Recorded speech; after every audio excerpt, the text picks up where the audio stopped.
Secrets of Bluegrass Chefs is a presentation of Kentucky Proud.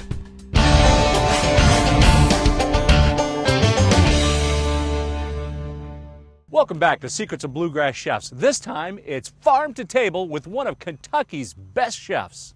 He's Josh Moore, the head of the kitchen at Volare, which is famous for impeccable Italian food. And in true style of Italian cooking, most everything he serves is locally grown. Now, Josh, when you say farm to table, you really mean your farm to your table, oh, right? Yeah. Not only is Josh a top chef, he also gets down and dirty on the farm. He plants it, picks it, and then cooks it. To be able to, grow it, see it every day, take care of it, nurture it, dig it up, prepare it, it's very rewarding. There's nothing like coming out, seeing what's ripe and ready, picking it, taking it to the restaurant right away. It's not refrigerated, it doesn't sit around. Growing his own ingredients is one of the secrets to Volare's incomparable meals, as well as Josh's polished technique in the kitchen. He also has some other secrets in this old barn. Oh, wow. When he's not cooking or farming, you might catch a glimpse of Chef Josh cruising around town in this. 1950 Chevy, all original. There it is, original. Yeah, it's never been restored. Only drive it a couple times a year, get it out, clean it up. I'm telling you, Josh, you have a lot of great things on this farm. From 1950 Chevy to beautiful tractor to incredible fruits and vegetables. Let us know the next time you take this out. We want to be part of that Will do. tour. Will do. We're coming back to the farm. This is beautiful. As nice as the car looks, Josh quickly diverts my attention with something just as bold. Check these out. 36-ounce certified Angus beef tomahawk steaks. Josh, here they are, the giant certified Angus beef steaks. What do we do here? I'm a real purist when it comes to beef and bourbon. For my beef, I'm always simple, just extra virgin olive oil, little salt and pepper. That's it. Rub them down, throw them on the grill, and then we'll finish them with a nice little compound butter at the end. Perfect. Chef, it's off to the grill. Here we go. Let's do it. And we were talking about how you like the meats done, and you say different cuts, different styles. Mm-hmm. With the fillet, you like it a little bit more rare. Yeah. But with this one, yeah, ribeye. Just all the fat in it, all the marbling. I'm more like a medium rare. But a strip, a fillet, something that's real lean, more rare the better. That's it. To go with our massive tomahawk steaks, Josh will put some of the cabbage he just pulled out of the garden to use. Since it's so fresh, all it takes is a little chopping and seasoning. He wraps it in foil and gets that on the grill too. Same thing with the potatoes we just harvested. They are washed off, cut up, seasoned with farm fresh herbs and butter, wrapped up, and then off to the grill. And we have in this pan over here, we're going to make a little cream Swiss chard with applewood bacon, heavy cream. Oh, of course. Little Parmesan. It's going to be delicious. I'll tell you, when I walked in the door, I could smell that applewood bacon, and it was just incredible through the entire house. I mean, oh. Here's the other secret to the Swiss chard, a healthy dose of heavy cream. So that goes in on the end? Yeah, a little cream at the end. We're going to cook this down some more. Add a little bit of Parmesan. Beautiful. A big dinner is just around the corner, but Josh isn't stopping there. Remember that basket full of berries? What are we going to do with all these great fresh berries that we just picked? Going to make a grappa and duck egg custard. And I love these. Look at these duck eggs. Now tell me where you sourced these. They have a nice blue hint to it. Yeah, they come from my dad's farm in Shelbyville. It's all farm fresh eggs. If I can't grow it myself, I still try to use a lot of local Kentucky ingredients. That is great, including your dad. Absolutely. Which is wonderful. Absolutely. Okay. The custard will go into tart shells, and just like everything else, Josh makes them from scratch. Of course, made in house, little sable dough, little removable bottom tart pans. Tim, if you want to fill those with blackberries. Sure. This is great. I mean, these fresh berries. I mean, just when we were tasting them, Josh, right off the vine, was just incredible. There's such a difference. These berries actually getting to have the chance to ripen on the vine and not ripen, in a container in a refrigerator. That just amazing how much sweeter they are. I'm going to go ahead and get our duck egg yolks in our bowl. Those are nice size eggs too. About 2 chicken eggs is what a duck egg. All right. So again, at home, if you don't have the duck eggs, you can use the chicken eggs. But 2 of them. 2 to 1. We're going to add our sugar. Okay. It's granulated sugar. We're going to add cornstarch. Salt. And vanilla bean.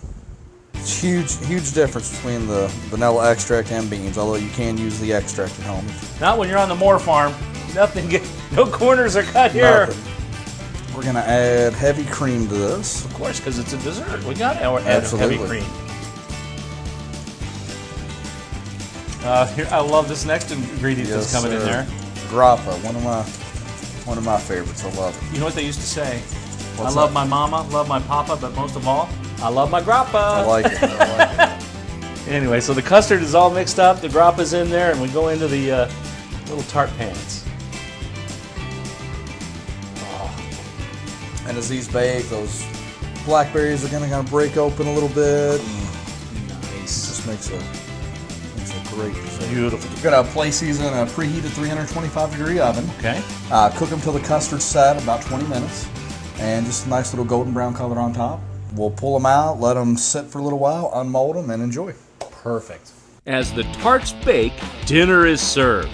Fresh heirloom tomato salad, 36-ounce certified Angus beef tomahawk ribeyes with a heap of steaming herb potatoes, cabbage, and creamed Swiss chard. Amazing!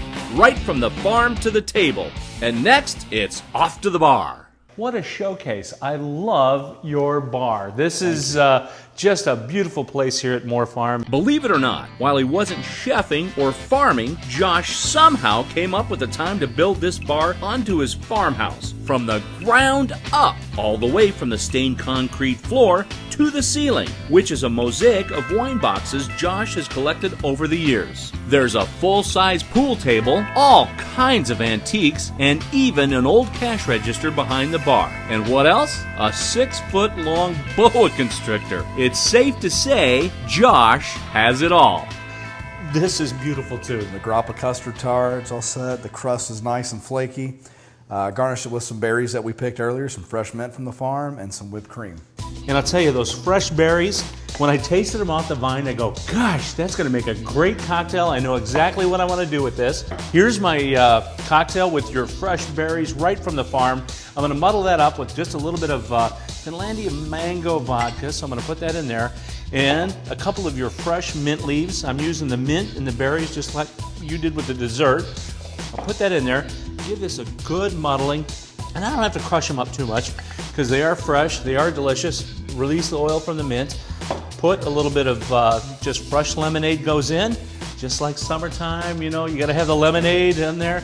And then I'll put a few ice cubes in here. Boom, that goes in. And then, Chef, I'm gonna give this a little shake.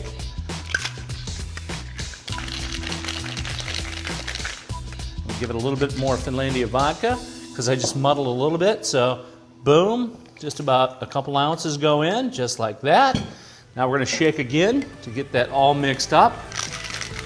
Here it is. Now you could strain this off, but I like the berries and all, just kind of everything in there, in the glass. It's okay. Oh yeah, get that goodness in there, every bit of that. Beautiful color. Chef, delicious. Cheers to you, my friend. Great job today. Thank you for having us on your farm. Wow.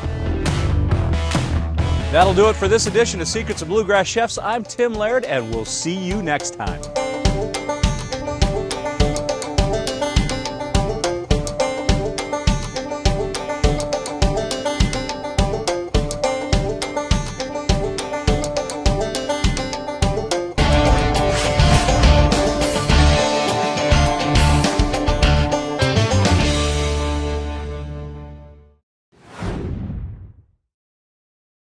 Secrets of Bluegrass Chefs is a presentation of Kentucky Proud, with support from the Kentucky Beef Council.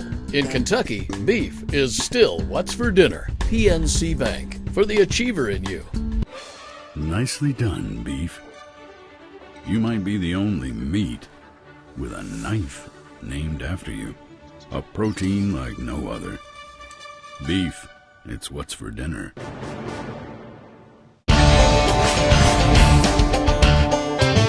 Right now, a rare look behind the scenes with one of Louisville's top chefs who's also a farmer. Gonna be a busy day in the garden.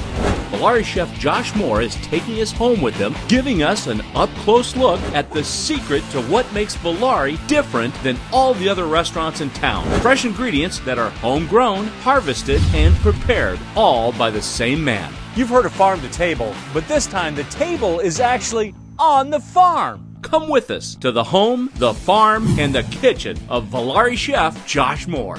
More laid back and fun here at home. It's a meal to remember right now on Secrets of Bluegrass Chefs. It does make a difference. There's no question about it.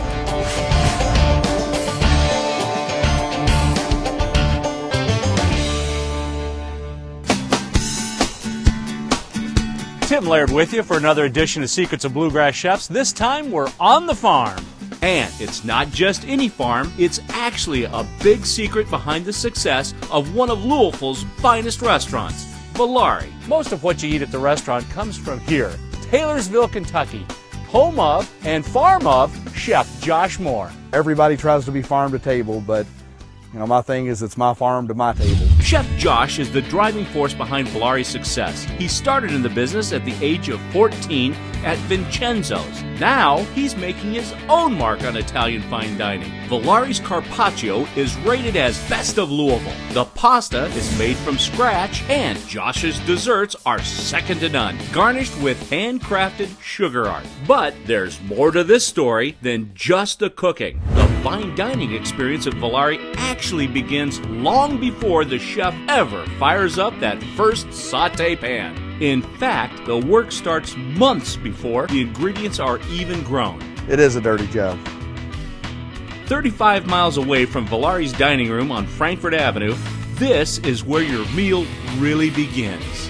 In Taylorsville, Kentucky, a few miles from Taylorsville Lake. In the springtime, Chef Josh turns into Farmer Josh, planning and planting. We're a week after Derby, putting out 400 tomato plants, seed for corn, different kinds of beans, white onions, red onions, fingerling potatoes, and Yukon Gold potatoes. Dozens of different crops go into the ground with a little help from Josh's friends, most of whom work in the kitchen at Volare. Cameron's handing me plants. I'm measuring out 5 foot with a stick. Joel's getting them planted in the ground. Down at the other end, we got Robert and Matt. They're getting in yellow bell peppers right now. A lot of the guys come out, every weekend, every other weekend during the summer and help plant and till and weed and harvest. Some beer drinking, and we grill out steaks and have bonfires, and it's a good time. And he has another good helper who's not doing any beer drinking just yet. Gibson, my son, he's 4 years old, loves getting out here playing in the mud and dirt. He does a little bit of helping. He has a lot of fun. Fun for Gibson, hard work for Josh. He's planting and organizing what seems like an entire produce department in his backyard. Putting out squash, zucchini, about 8 different varieties of bell peppers, habaneros, jalapenos, some broccolini, Romanesco plants that we started inside from seed, celeriac that we started inside from seed. So normally the Sunday, Monday after Derby, I get all of that in the ground.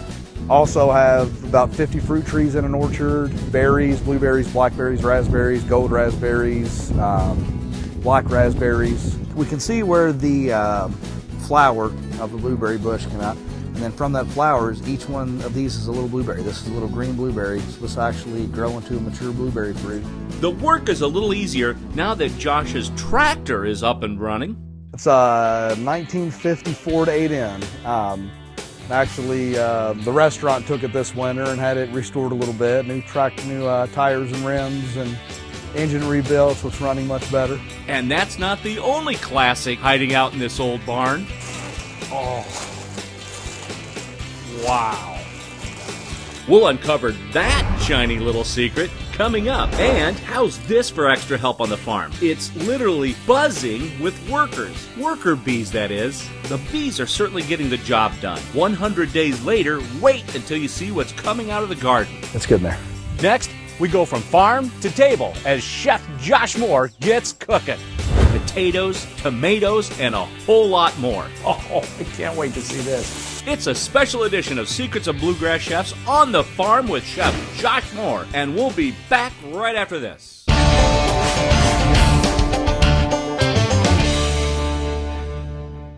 Secrets of Bluegrass Chefs is a presentation of Kentucky Proud. Nicely done, beef. You might be the only meat with a knife named after you. A protein like no other. Beef, it's what's for dinner.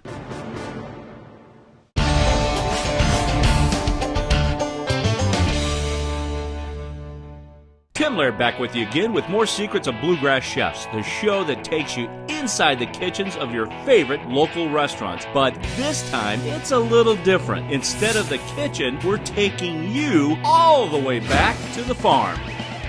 In this case, the farmer is actually the chef and one of the best in the bluegrass.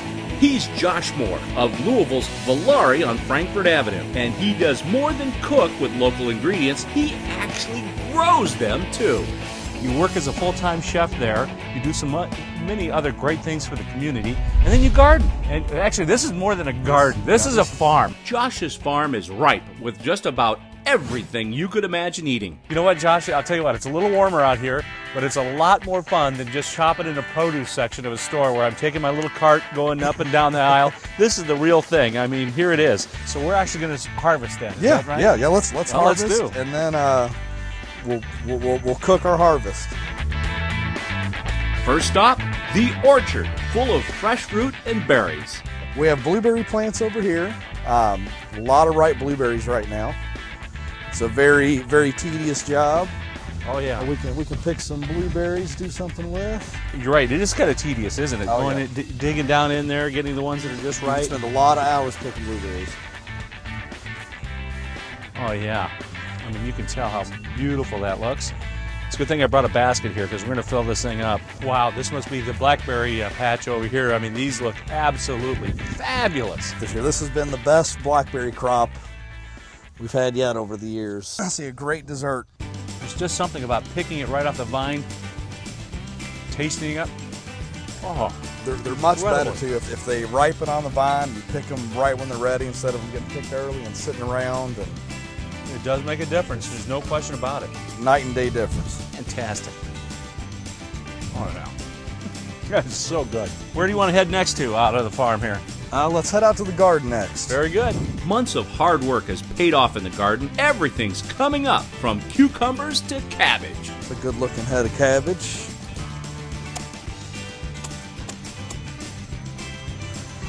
Perfect. That looks good. Barrel. I should have brought the shopping cart. Let's grab some Swiss chard too. This is the rainbow light Swiss chard, so it's very colorful, just beautiful on the plate. Great. Beautiful.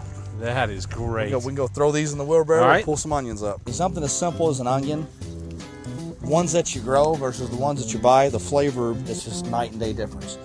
It really is amazing. We're gonna pick a few of these for our salad. And there they are, just right out of the ground, Right out of the just ground. like that. And very, very easy to grow.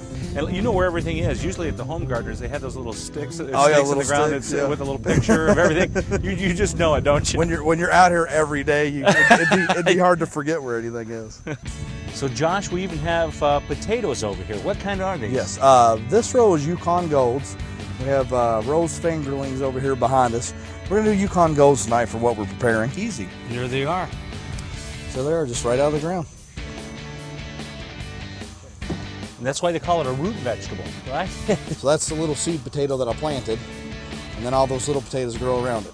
How about those potatoes? So, being an Italian restaurant, this is probably the cornerstone of the garden, tomatoes. It absolutely is, and the most work of the garden. Yeah, about Heirlooms 25 different varieties of heirlooms. So- and you can see they are loaded down right now with tomatoes just starting to turn. A couple weeks, we get some warm weather, and it's going to be 50 to 100 pounds a day. Great. Off to fresh tomatoes and sauces. Yes, yes, sir. Some for our tomato salad. These little yellow pear varieties are nice.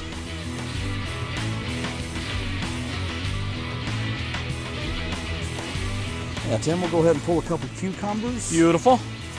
Our salad. Incorporate that into the salad. That's Yes, great. Very nice. Look at those. Pretty much a good bounty there. The bounty gets a quick washing outside and then another inside in Josh's kitchen, which looks a lot like an industrial kitchen with a huge sink, stainless steel backsplash, and a commercial range. By the way, Chef, I know you don't invite a lot of people in here, and I can see why. It's a little unnerving being back here. All right, Chef, we picked everything out of the garden, so tell me what you're going to prepare. All right, well, we're going to start off our appetizer. We're going to do some fried green tomatoes, a little bit of cornmeal, breadcrumbs, little panko. Gonna pan fry those. First order of business, the fried green tomatoes, fresh out of the garden. Josh slices them up and puts me on the job of breading. So we're just going to tomatoes. drop them in the flour a little bit. Make sure we Shake take off the all that excess. flour. Then it's right into the egg wash. Egg wash, just eggs and half. And then in here with the breadcrumbs, we have a little cornmeal, some panko, Parmesan, fresh basil, fresh parsley. Oh, I can't wait to see this. From here, it's easy. The tomatoes take a dip in hot oil until they're perfectly golden brown on both sides. You don't need the timer or anything else. Just golden on both sides and you're done. That is golden brown. I mean, that's it. I can look at that and just hear the crunch. And then the tomatoes meet up with Josh's secret sauce. It's aioli, mayonnaise base with Okay. buttermilk, tarragon capers, red onions, cayenne pepper. Wow. So it's got a little bit of heat to it. He's also made a farm fresh relish with corn and fresh peppers that were also picked just minutes ago. Just a nice little appetizer, 2 tomatoes per person. Perfect. Shingle our tomatoes. This Fresh little corn. banana pepper, red onion relish. Just talking about. Nice little. Some more little crunch on top. Yeah. Got our buttermilk aioli. That with a little bit of microgreens. And for yet another taste of the garden, Josh drizzles the plate with a touch of basil-infused olive oil. Right from the farm to the table to the mouth soon. All right, Chef, as you know, we always got to taste this. I can't wait. Wow. I'm telling you, there is a huge difference when it came right from that farm to over here. There is a big, big difference. And you get spoiled now. Yeah. You don't want it any other way.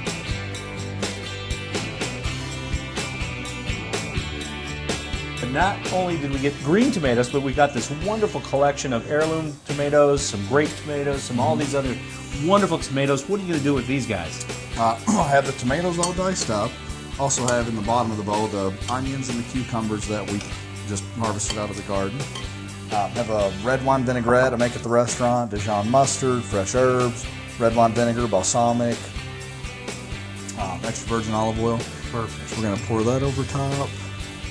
And feta cheese. Feta cheese, that's going to be a nice combination. You know, any bigger cheese would probably compete with the tomatoes, but this would be a nice combination. Feta or fresh mozz. Those Okay. are the 2 I prefer. And we have some basil that we pulled out there. I love the smell of basil just picked out of the garden. Right out of the garden. A little chiffonade going on, and that's perfect. This is a salad that I run all summer long when I'm bringing my heirloom tomatoes in as a special at the restaurant. Guests love it. I mean, again, there's such a big difference from that farm-raised tomato. Oh, yeah. Now that's seed to table, and we're just getting started. Stick around for steak, potatoes, and a farm-fresh dessert that's made easy to do at home. And I'll put some of our harvest to use in a cocktail. And there's another hidden treasure hiding on Josh Moore's farm. Be one of the few to feast your eyes on this hidden gem when we come back on Secrets of Bluegrass Chefs.